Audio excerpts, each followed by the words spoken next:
Example 3 देखो क्या है एग्जाम्पल 3 में। इस चैप्टर में है ना, थोड़ा ध्यान देना। क्यों ध्यान देना? ऐसे इजी है, कैलकुलेशंस बहुत इजी है, लेकिन क्या फाइंड करना है ना, वो तुम लोग को समझना बहुत जरूरी है। जिसको इस चैप्टर में ये समझ में नहीं आया कि क्या फाइंड करना है, वो कंफ्यूज होगा इस चैप्टर में। ठीक है, तो बेटर कि हम लोग ध्यान रखें कि भाई क्या फाइंड करना है, कैसे फाइंड करना है, वो तुम लोग को समझ में आना चाहिए। ऐसा ना हो कि कुछ और फाइंड करने को बोला और कुछ और फाइंड करके आ जाए हम। तो थोड़ा ध्यान देना। बाकी तुम लोग को सिंपल कैलकुलेशंस है, बहुत इजीली समझ में आ जाएंगे। ठीक है, देखो सबसे पहले तुम लोग क्या बोल रहे हैं कि find the 10th term of an arithmetic progression 2 7 12। कौन सी टर्म फाइंड कर रही है? 10th। अब देखो किसी भी अरिथमेटिक प्रोग्रेशन की 10th टर्म या nth टर्म फाइंड करने का फॉर्मूला है हमारे पास। क्या है? an is equal to a plus n minus 1 into 10th term find करनी है। क्या करना है? ठीक है, ओके। a किसे कहते हैं हम? First term. तो इसमें फर्स्ट टर्म कौन सी है हमारी? d किसे कहेंगे हम? a2 minus a1। Second term minus first term 7 minus 2 यानी 5। अब एक और चीज चाहिए हमें, n। क्या चाहिए? n दिया है तुम लोगों को, कौन से नंबर की टर्म फाइंड करनी है? बस, तो वो n इज इक्वल टू तुम लोग का क्या है? समझ में आया? ठीक है, बस अब तुम लोग के पास जो जो चीजें चाहिए ना वो है हम लोग के पास। देखो a है हमारे पास, है d है और n भी है। बस वैल्यूज रख के सिंप्लीफाई कर दो, आंसर आ जाएगा। ठीक है, चलो देखो n की जगह क्या रखेंगे? जहां जहां n दिखे वहां 10 रखो। चलो a की वैल्यू क्या है? n की वैल्यू क्या है? 10 माइनस 1 यानी 9। d की जगह क्या रखेंगे?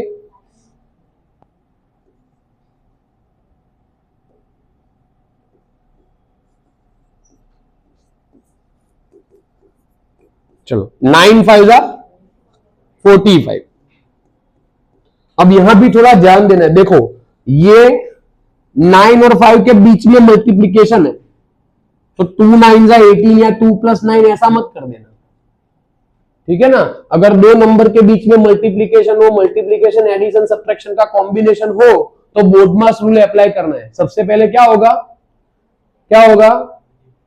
डिवीजन, उसके बाद मल्टीप्लीकेशन, उसके बाद एडिशन और उसके बाद सब्ट्रैक्शन। तो जब ऐसे कॉम्बिनेशन हो तो देखना है कि कौन पहले आता है।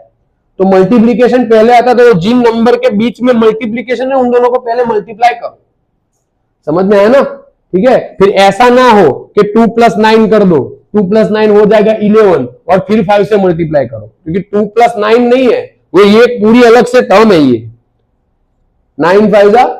ठीक है, जब दो नंबर के बीच में ऐसे मल्टीप्लीकेशन होता है ना, तो ये अलग टर्म है, ये अलग टर्म है। जैसे इसमें करते हो 2x प्लस 3y में, ये अलग टर्म है, और 3 और y के बीच में मल्टीप्लीकेशन है तो वो अलग टर्म है। तो ऐसा नंबर्स में भी अप्लाई होगा। समझ में आया ना क्या बोल रहा हूं? बोलो हाँ या ना। ठीक है, डन। चलो ठीक है, वो समझाया, समझ में आया टर्म वाला? ठीक है, अब इन दोनों का प्लस कर दो, जो आंसर है वो हमारा क्या है? आंसर। ठीक है, तो हमारी 10th टर्म क्या आएगी? ठीक है भाई, समझ में आया? बोलो हाँ या ना। बे हाँ ना आया सबको समझ में? कौन है ना वाला? कोई है? हाँ बोल भाई, और कोई है ना वाला? चलो देखो क्या बोल रहे हैं कि भाई इस अरिथमेटिक प्रोग्रेशन की 10th टर्म फाइंड करो। 10 यानी जो टर्म का नंबर है वो दिया है, 10th टर्म क्या करनी है? फाइंड करनी है। ठीक है, देन ये जो हमें दिया है वो तुम लोग को अरिथमेटिक प्रोग्रेशन दिया है, तो किसी भी अरिथमेटिक प्रोग्रेशन की nth टर्म फाइंड करने का फॉर्मूला है हमारे पास। कौन सा है? ये रहा, an is equal to a plus n minus 1 into d. ठीक है, डन। समझ में आया? ओके, तो अब क्या करेंगे? a क्या होगी? हमारी फर्स्ट टर्म, तो यहां फर्स्ट टर्म क्या है? 2। d क्या होगा? Second term minus first term. क्या होगा? Second term minus first term. तो सेकेंड टर्म है 7, फर्स्ट टर्म है 2, दोनों का सब्ट्रैक्शन करो, जो आंसर है वो हमारा d है। Then n is equal to क्या लेंगे हम 10 ले लेंगे, क्या करेंगे, ठीक है, क्योंकि 10th टर्म फाइंड करनी है ना, अगर 15th टर्म फाइंड करनी होती तो n इज इक्वल टू क्या लेते 15 लेते, ठीक है। देन समझ में आ गया, यहां तक कोई डाउट है, बस सारी वैल्यूज फॉर्मूला में पुट करो, a plus n minus one into d, a की जगह रख दो 2, 10 माइनस 1 यानी 9, और ये हो गया हमारा 5, 9 5 जा 45 प्लस 2 क्या हो जाएगा 47, देन कंप्लीट। क्या कोई डाउट अब माज? ओके चलो नेक्स्ट एग्जांपल 4।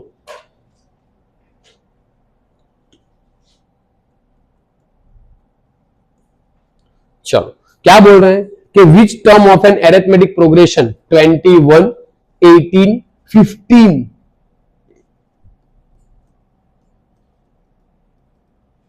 इज -81, और दूसरा भी इसमें एक क्वेश्चन है, इज एनी टर्म जीरो, क्या बोल रहे हैं कि कोई टर्म जीरो हो सकती है।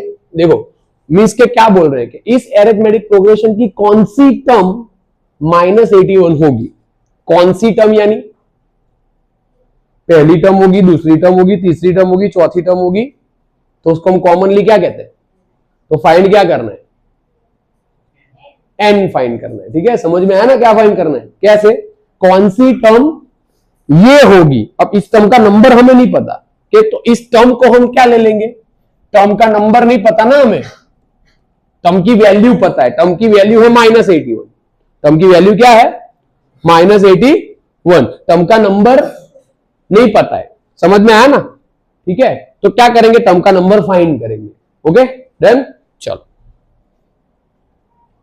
कि कोई पर्टिकुलर टर्म -81 है, ऐसा बोल रहे हैं, क्या बोल रहे हैं, आलिया आज का दिन तेरे को जाना हो तो जा,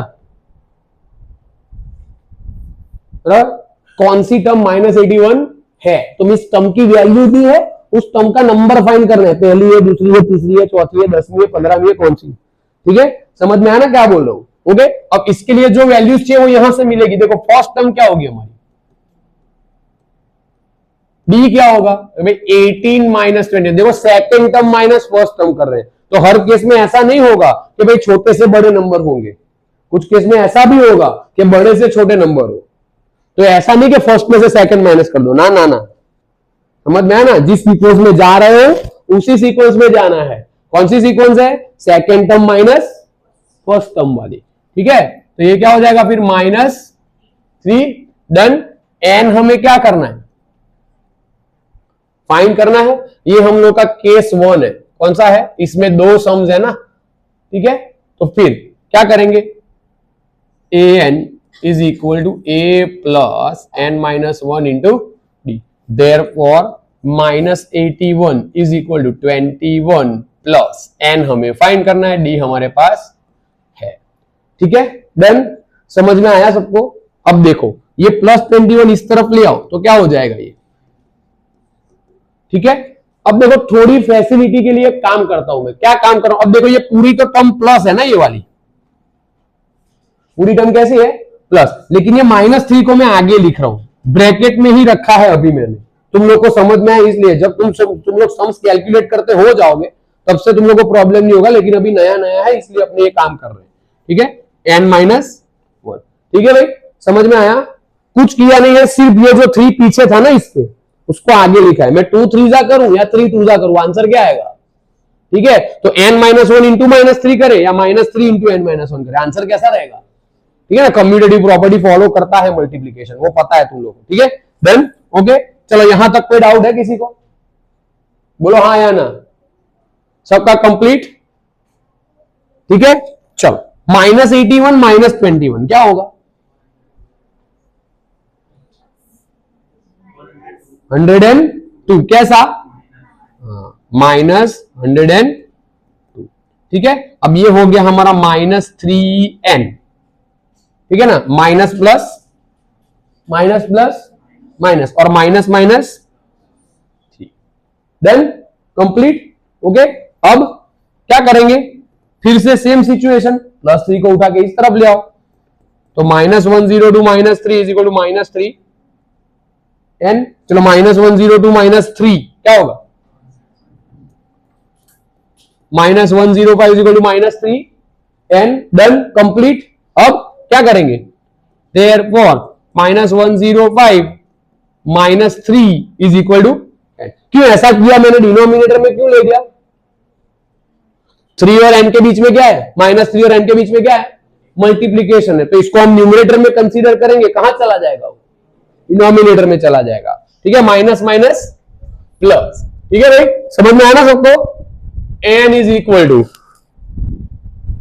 105 डिवाइड बाई 3। क्यों ऐसा किया? माइनस माइनस प्लस हो जाएगा। ठीक है, तो ये हमारा हो गया 35 3 3 क्या हो गया? कैंसल। तो n इज इक्वल टू क्या आया? डन। अब केस 2, दूसरा केस। ये सबको समझ में आया भाई? बोलो हाँ या ना। सबको समझ में आया? अब देखो समझते हैं दूसरा केस। दूसरे केस में क्या है? Is any term zero. क्या बोल रहे हैं? Is any term zero. कोई टर्म जीरो है ऐसा पूछ रहे हैं। तो अब तुम लोगों को दिया क्या है एक्चुअल में? एन दिया है या ए एन दिया है? मुझे ऐसा बताओ। तुम लोग को ऑप्शन दे रहा हूं मैं। ए एन दिया है, टर्म की वैल्यू दी है कि इस टर्म की वैल्यू जीरो है, किसी टर्म की वैल्यू जीरो है। अब देखो यहां पर ए एन इज इक्वल टू क्या दिया है हमें? जीरो। ठीक है, बाकी सब तो सेम ही रहेगा ना। ए इज इक्वल टू क्या हो जाएगा? 21। डी इज इक्वल टू क्या हो जाएगा? -3। और एन हमें फाइंड करना है। अब देखो एन फाइंड करने का मतलब क्या है? एन कोई पॉजिटिव इंटीजर आना चाहिए। क्या आना चाहिए? क्या आना चाहिए? या फिर नेचुरल नंबर आना चाहिए। क्या आना चाहिए? क्या आना चाहिए? पॉजिटिव इंटीजर या फिर क्या? दोनों सेम ही हो ना। पॉजिटिव इंटीजर ले लो या नेचुरल नंबर ले लो, क्या हो जाएगा? मींस नेचुरल नंबर यानी कौन सी? क्या आना चाहिए? 1 2 3 4 ऐसा कोई नंबर, ना कोई रेशनल नंबर, ना कोई माइनस वाला नंबर आना नहीं चाहिए। First term, second term, third term ऐसा होता है। 2/3 टर्म ऐसा होता है कुछ, minus second term, minus third term ऐसा होता है ना। तो एन की वैल्यू पॉजिटिव इंटीजर या नेचुरल नंबर होनी चाहिए। अगर वो है तो कोई टर्म जीरो है, अदरवाइज नहीं है। ठीक है, तो चलो एन की वैल्यू लाने का ट्राई करते हैं। ठीक है, a n is equal to क्या है?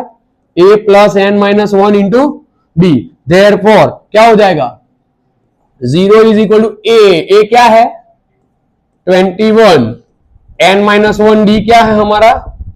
-3। चलो प्लस 21 को इस तरफ ले आओ तो क्या हो जाएगा? माइनस ना, और जीरो में से कोई भी माइनस करो तो आंसर सेम ही रहेगा। तो -21 ऐसे ही लिख दो। अब -3 को थोड़ा आगे ले आओ तो तुम लोग को समझ में है, फिर बाद में डायरेक्ट कर सकते हो जब समझ में आ जाए तब। ठीक है, अब क्या करेंगे? देखो -21। अब ये -3 को उठा के यहाँ डिनोमिनेटर में डायरेक्ट ला सकते हो। ठीक है, तो सीधा n-1 बचेगा। तो जिसको यहां से जिसको जो मेथड समझ में आए वो कर सकता है। ठीक है, मैं सिंपल वाली कर रहा हूं, तुम लोग को इजीली समझ में। ब्रैकेट ओपन कर देता हूं। ठीक है, माइनस प्लस -3n और minus minus plus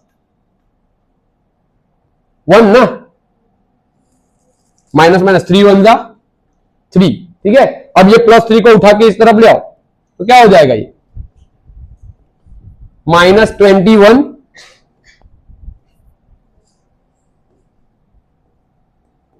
-3 is equal to -3n। -21 -3 क्या हो जाएगा? माइनस माइनस, अबे बोलो,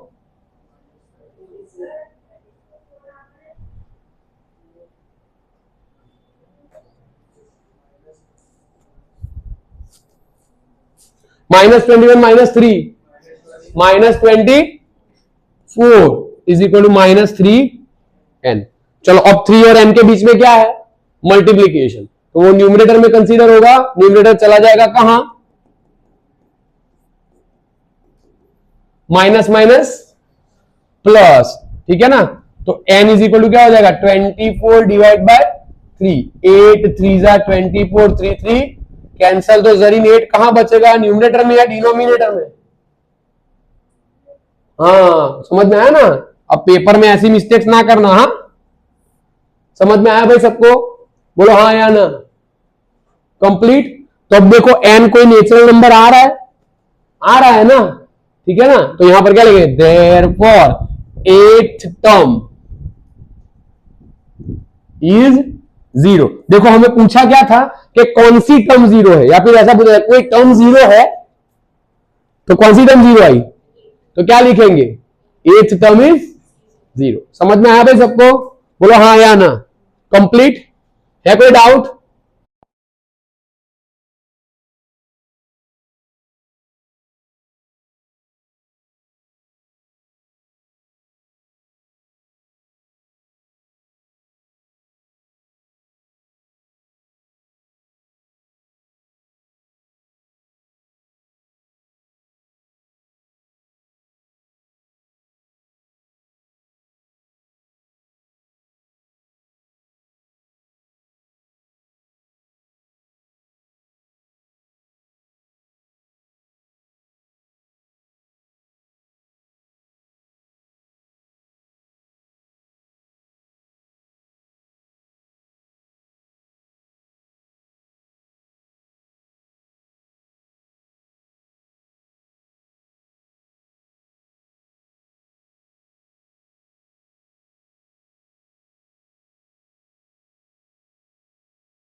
ए plus 2d is equal to क्या हो जाएगा 5 और a plus 6d is equal to क्या हो जाएगा 9।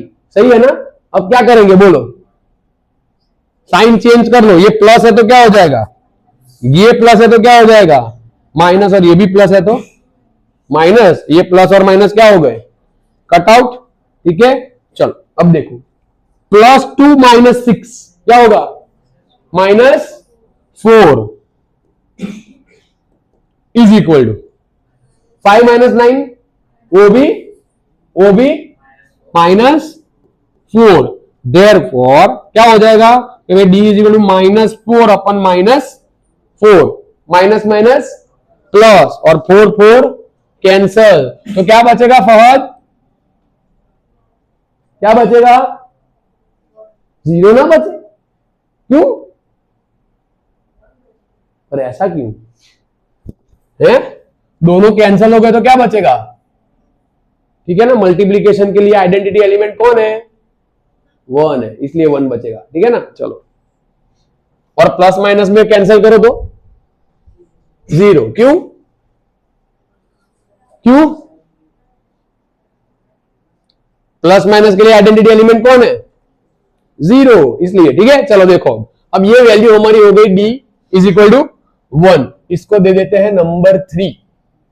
क्या करेंगे नंबर 3, अब क्या करेंगे, किसी एक में वैल्यू रख दो जिसमें रखनी हो इसमें। ठीक है मैं फर्स्ट वाले में रख देता हूं, तो क्या लिखेंगे यहां पर कि भाई putting value of equation 3 in equation 1, therefore क्या हो जाएगा a plus 2d is equal to 5, therefore a plus 2 into 1 is equal to 5। चलो 2 1 जा 2, फिर से वही वाली सिचुएशन है। ठीक है ना, देखो 2 और 1 के बीच में मल्टीप्लीकेशन है। ठीक है, तो 2 और 1 के बीच में मल्टीप्लीकेशन हो तो पहले उन दोनों को मल्टीप्लाई करो। ठीक है ना, a प्लस और a और 2 को ऐड मत कर देना डायरेक्ट। ठीक है, ये क्या हो जाएगा is equal to 5, therefore a is equal to 5 minus 2। ठीक है, 5 माइनस 2 क्या हो जाएगा। ठीक है, तो अब हमारा अरिथमेटिक प्रोग्रेशन क्या होगा, तो फर्स्ट टर्म क्या होगी, कॉमन डिफरेंस क्या है 1, तो कितने कितने ऐड करने पड़ेंगे 1 1 ऐड करने पड़ेंगे। 3 में 1 ऐड करो क्या है एजाद 4, बराबर 4 में 1 ऐड करें तो 5, फिर ये हमारा क्या हो जाएगा अरिथमेटिक प्रोग्रेशन। ठीक है भाई, समझ में आया, किसी को कोई डाउट बोलो हाँ या ना। एग्जाम्पल 6 देखो क्या बोल रहे हैं, ये भी आईएमपी।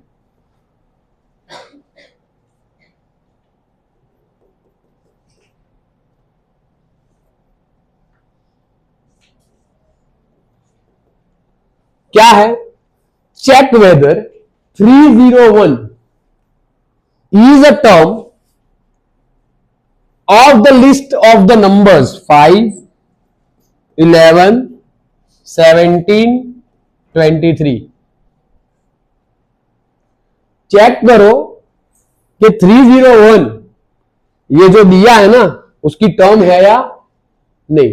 अब तुम लोग मुझे बताओ कि दिया क्या है, बिना टेक्स्ट बुक में देखे ए दिया है, वेरी गुड, क्या होगा ए 5, डी क्या होगा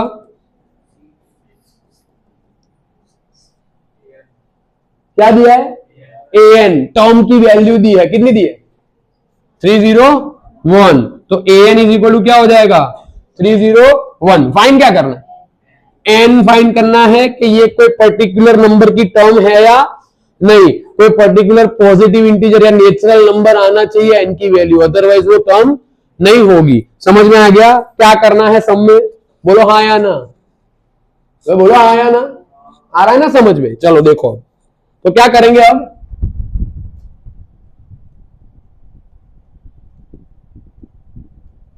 ए n is equal to a plus n minus 1 into D.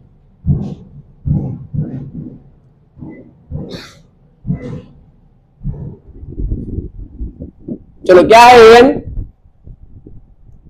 क्या है ए एन, हाँ मैं बाहुबली जैसा बोलूं क्या है मृत्यु ऐसा, तो अब तुम लोग बोलोगे हाँ क्या है भाई, एन क्या है 301, ए क्या है 5 प्लस एन क्या करना है फाइंड और डी 6।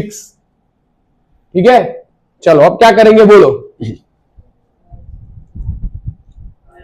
5 को क्या करेंगे इस तरफ ले आओ, तो प्लस है तो क्या हो जाएगा, कौन है वो भाई पेन की आवाज करना बंद कर दे भाई।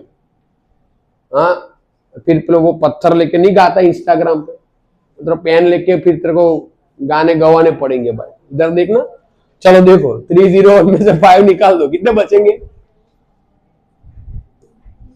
हाँ 296 इज इक्वल टू क्या होगा n-1 इंटू 6। जिसको डायरेक्टली ये स्टेप आता है वो कर सकता है, ठीक है ना, डायरेक्टली 6 को क्या कर लो, अदरवाइज ब्रैकेट ओपन करके भी कर सकते हो। ठीक है, देखो ये n-1 है ना, उसके साथ ये 6 मल्टीप्लीकेशन में है तो वो न्यूमरेटर में कंसीडर होगा। समझ में आया ना समझ में आया ना तो क्या करो, ब्रैकेट ओपन करके करो। देखो कैसे करेंगे ब्रैकेट ओपन करके, चलो 296 इज इक्वल टू क्या हो जाएगा 6n माइनस 6, चलो -6 इस तरफ आएगा तो 6n, देयरफॉर अब देखो 296 में 6 ऐड करो कितने बचेंगे, कितने बचेंगे, कितने बनेंगे, क्या होगा 302 is equal to 6n। Therefore अब 6 क्या है, इनके साथ मल्टीप्लीकेशन में है, कहां चला जाएगा, इज इक्वल टू n। क्या करोगे अब 151 2 जा, और ये क्या हो जाएगा 3 2 जा, 2 2 गए तो n इज इक्वल टू क्या आया 151 डिवाइड बाय 3। अब ये तो फ्रैक्शन आया, ठीक है ना, तो क्या लिखेंगे which is not a natural number, therefore क्या लिखेंगे भाई 301 is not a term of arithmetic progression. ये हमारा क्या हो जाएगा आंसर। समझ में आया, बोलो हाँ या ना, किसी को कोई डाउट, ओके डन।